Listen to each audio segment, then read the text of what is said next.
Assalamu alaikum wa rahmatullahi wa barakatuh. Alhamdulillahi rabbil alamin. Thumma wassalatu wassalamu ala rasulillahi sallallahu alaihi wasallam wa ba'd.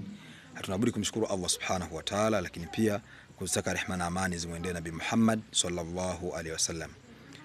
Ninapenda kukutarifuni kuwa nitakuwa nikiwaletea darsa juu ya hatua 101 katika elimu na malezi.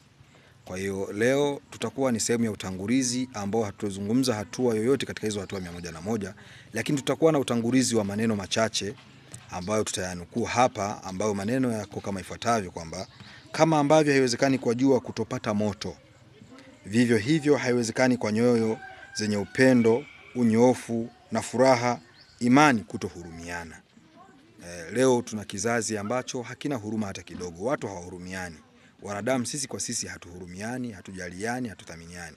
Kutokana na hilo nimeona tulete darasa ambalo litakuwa na hatua 101 katika elimu na malezi, lengo kuwa na kizazi ambacho kitakuwa kina uwezo wa kuhurumia wazee, watu wazima na jamii kwa ujumla. Tunasema marafiki wa Mwenyezi Mungu wenye uwezo wa kuwatazama viumbe kupitia jicho la Muumba. Marafiki wa Mwenyezi Mungu wenye uwezo wa kutazama viumbe kwa jicho la Muumba.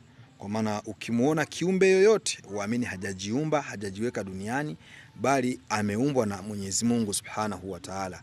Kwa hiyo iko haja ya kumhurumia, na huruma ni agizo la Mwenyezi Mungu Subhanahu wa Ta'ala. Kwa leo hatutopitia aya mbalimbali.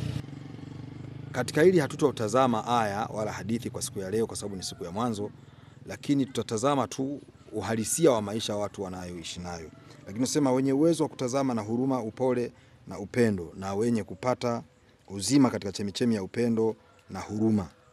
Kwa hiyo tutakuwa tukiendelea kupeana darasa juu ya hayo majambo ya kuhurumiana, kuwa na upendo, lakini nimesema tutaendelea kuwa kama marafiki wa viumbe wote. Tunataka wanadamu wote wawe ni marafiki wa viumbe wote, bila kujali, bila kutazama, bila kuangalia viwango vya maisha na hadhi za maisha wanadamu. Kwa hiyo ndugu zangu, tutakuwa wote kadri siku ambavyo zitakavyokuwa zikituruhusu na kadri ambavyo muda utakavyo turuhusu. Wa hadha, salamu alaikum wa rahmatullahi wa barakatuhu.